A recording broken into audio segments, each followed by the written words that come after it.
Salut les passionnés, j'espère que vous allez bien. Je vous accueille merveilleusement bien dans la deuxième partie de notre édition spéciale fête de Pâques. Spéciale fête de Pâques. Les lapins, ça va péter. Bon, comme je disais tantôt, on va faire quelque chose de magnifique, de merveilleux aujourd'hui. Non pas seulement pour vous, pour vos enfants, que vous pouvez merveilleusement déguster en famille. On se retrouve après le jingle.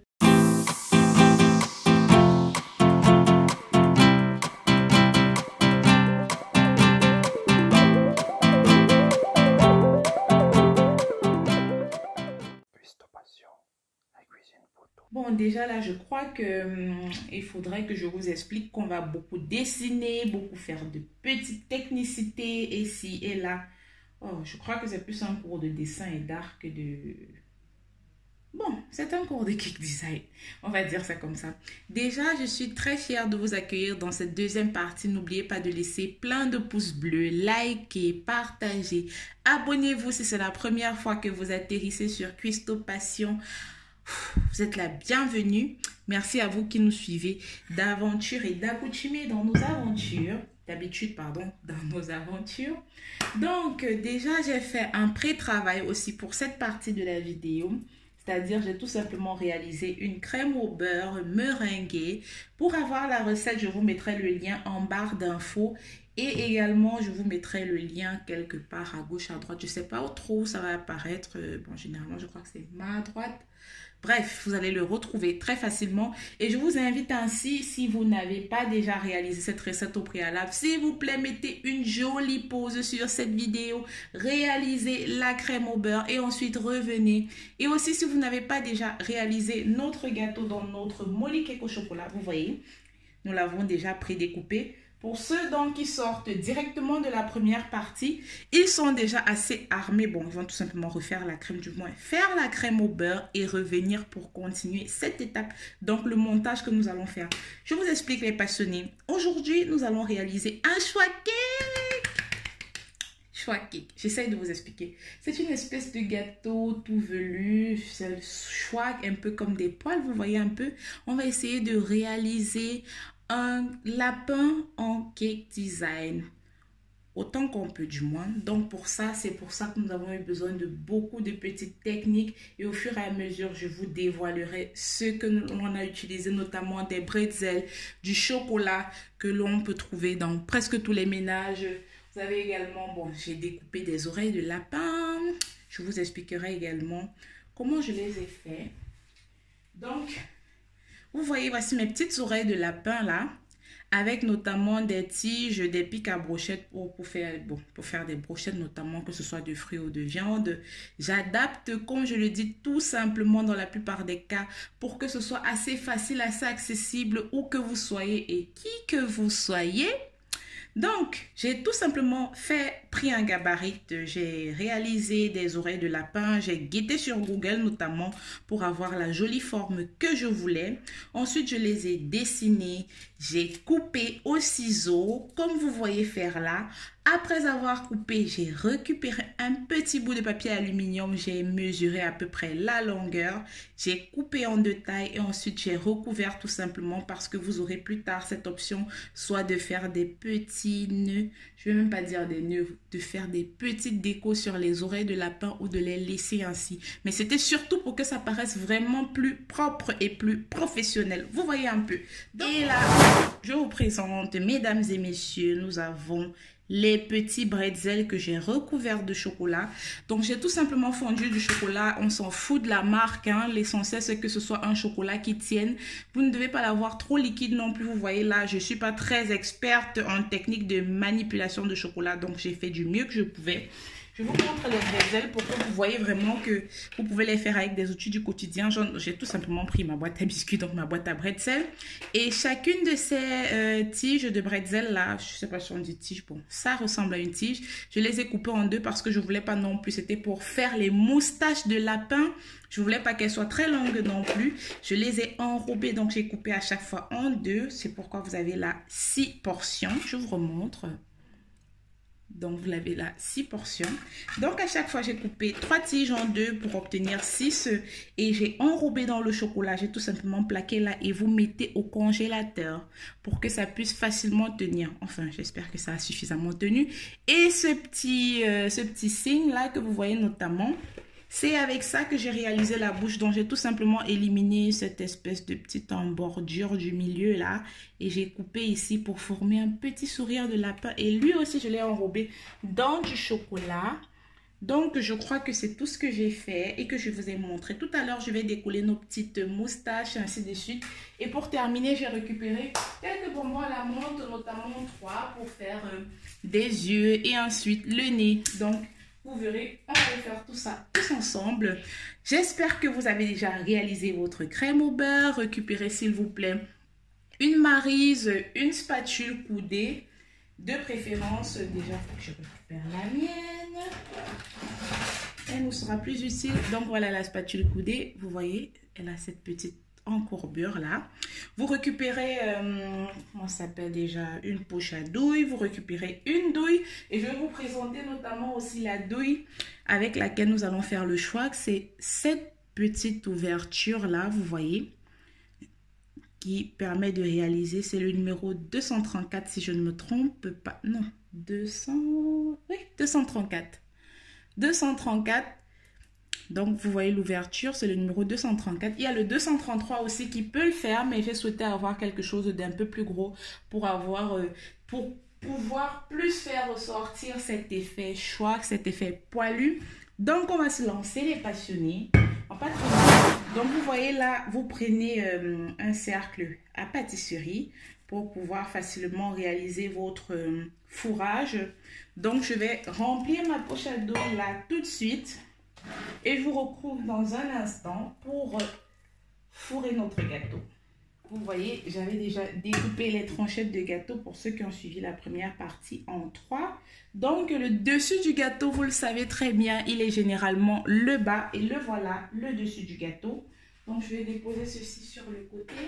Et je vais tout simplement faire entrer le dessus de notre gâteau dans notre cercle à pâtisserie. Ou pour, si vous avez un moule détachable, vous pouvez également l'utiliser. Là, vous voyez, moi, j'ai directement fait à même le moule pour que ce soit plus facile parce que c'était un gâteau d'un diamètre de 18 cm de diamètre pour le coup donc. Et n'oublions pas notamment, je le répète, je le rabâche tout le temps, il nous faut notre plateau tournant. Très important. Donc là, j'ai refermé, vous voyez, j'ai refermé le moule.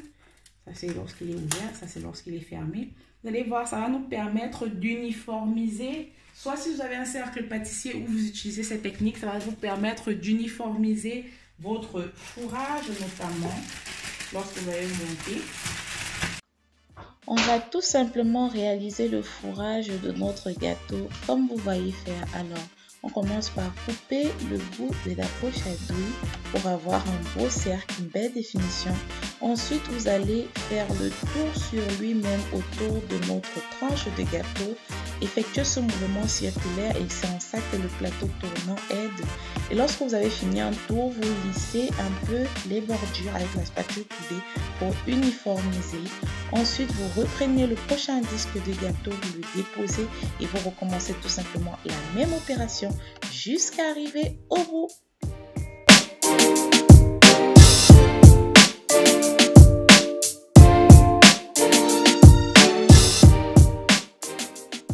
Voilà les passionnés, 45 minutes plus tard, j'essaie d'ouvrir tout doucement notre moule pour pouvoir équilibrer parce que là maintenant on va passer à la partie finale. J'essaie de voir comment je peux le sortir sans qu'il me cause trop de soucis notamment. Donc je le dépose sur le côté. Je crois que là vous pouvez voir, je vais récupérer ma spatule coudée et équilibrer tout simplement de partout ici.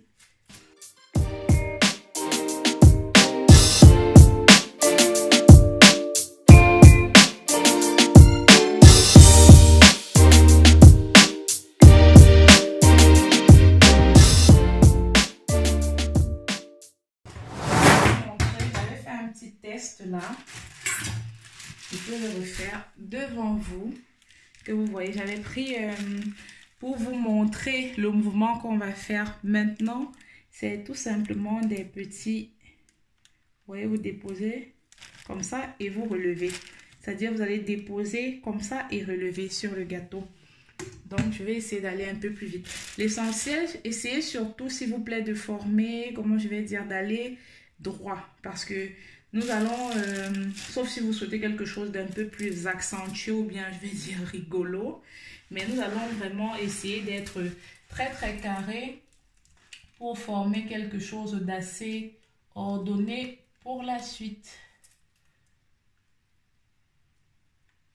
Et quand je suis en train de faire ça, vous comprenez notamment la raison pour laquelle j'avais choisi la douille numéro 234.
Les passionnés, comme vous pourrez le voir, j'ai notamment sous-estimé mon gâteau. Du coup, j'ai réalisé moins de crème au beurre que prévu. Initialement, il était prévu pour moi, lorsque vous l'avez vu, j'avais recouvert nos oreilles de lapin fabriquées de papier aluminium pour pouvoir ensuite les décorer aussi en réalisant cet effet chouac. Étant donné que en finissant de couvrir tout le gâteau notamment, je n'avais plus de crème et que je n'ai pas voulu refaire encore une petite quantité juste pour ces deux oreilles-là. Il m'est venu à l'idée, comme vous voyez, j'ai retrouvé de la pâte à sucre de couleur blanche, étant donné que notre lapin il sera blanc au final, tout comme la crème que nous avons réalisée. J'ai étalé ma crème au beurre, comme vous voyez faire là. J'ai pris un rouleau pâtissier, je l'étale sur toutes les formes du moins. J'essaye de former une espèce de carré et sans vouloir vraiment le découper, je récupère après mon oreille de lapin. J'essaye de voir si dans la longueur et tout, si ça va, si ça pourra notamment suffire pour deux oreilles. Et donc, ce que je vais faire ensuite, c'est de prendre un rouleau pour couper les pizzas, je crois c'est le rouleau à pizza notamment.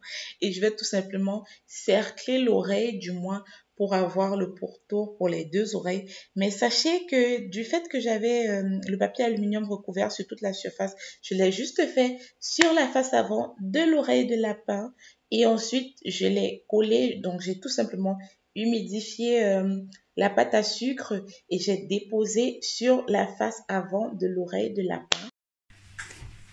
Donc là, les passionnés, on a terminé.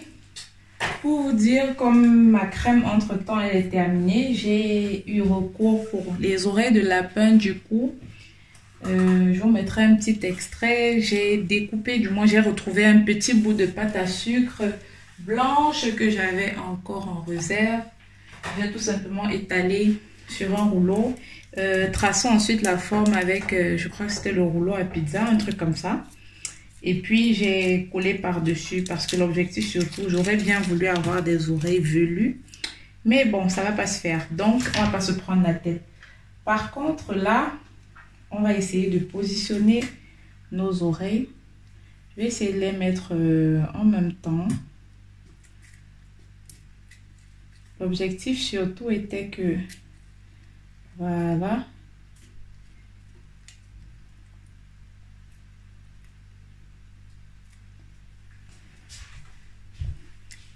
Je pense que vous essayez de voir à peu près, je vais rapprocher à quoi ça peut ressembler. Pour ceux qui ont notamment vu la miniature, on va essayer de placer les petits yeux. Donc je vous ai dit, pour moi c'était les bonbons mentholés notamment. Je les détache tout simplement et je positionne. Vous essayez de vous représenter un peu un lapin. Vous pouvez vous aider notamment d'une photo sur Google.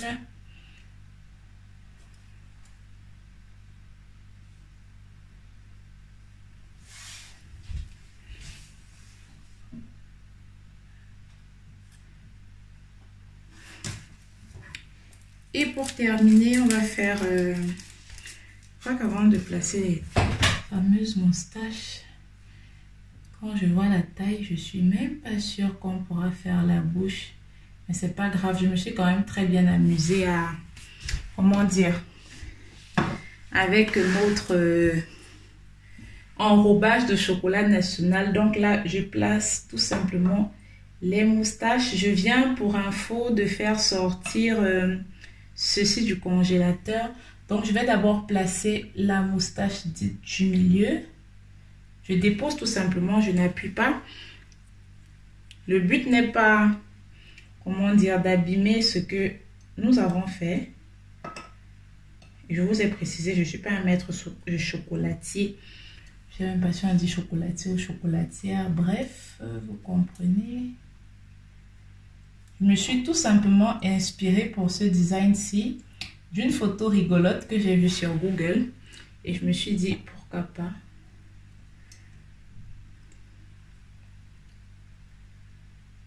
Donc là, on finalise nos moustaches.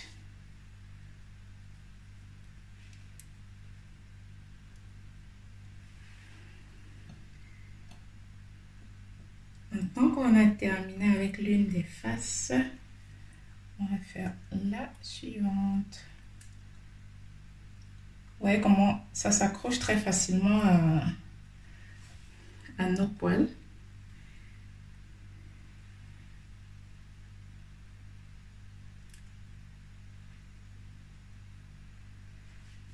Donc, et voilà. Par contre, quand je regarde, je sais pas, je pense qu'on peut faire une petite bouche. Laissez-moi rincer les mains. Elle sera vraiment presque invisible, mais on va tenter, pourquoi pas. D'après mes yeux, ça peut le faire. Donc, il faut bien que j'essuie mes mains parce qu'on ne veut pas non plus avoir quelque chose qui va me coller au doigt. Il ne faut surtout pas que le chocolat me colle au doigt. Mais vraiment une toute petite mini bouche.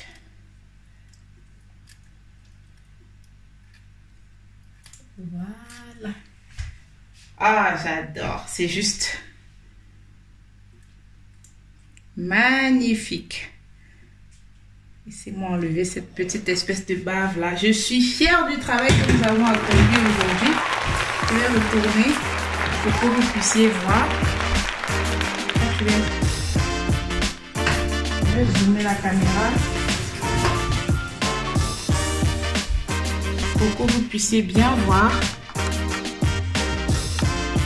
Je ne sais pas si vous réussissez à voir. Laissez-moi décocher cela.